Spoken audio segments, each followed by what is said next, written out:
ನೀವು 2010ರಲ್ಲಿ 10 ಲಕ್ಷಕ್ಕೆ ಒಂದು ಸೈಟ್ ನ ತಗೊಂಡಿರ್ತೀರ.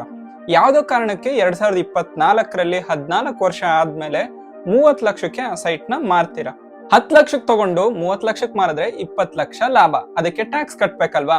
ಸೊ ಹೊಸ ಟ್ಯಾಕ್ಸ್ ರೂಲ್ಸ್ ಪ್ರಕಾರ ಸರ್ಕಾರ ಈ 20 ಲಕ್ಷಕ್ಕೆ 12.5% ಟ್ಯಾಕ್ಸ್ ಕಟ್ಟಪ್ಪ ಸಾಕು, 2.5 ಲಕ್ಷ ಆಗತ್ತೆ. ಮುಂಚೆ 20% ಇತ್ತು ಅಂತ ಹೇಳ್ತಾ ಇದೆ. ಓ ಹೌದಾ, ಹಂಗಾದ್ರೆ ಕಮ್ಮಿ ಆಯ್ತಲ್ಲ ಅಂತ ನಿಮ್ಗೆ ಅನ್ಸುತ್ತೆ.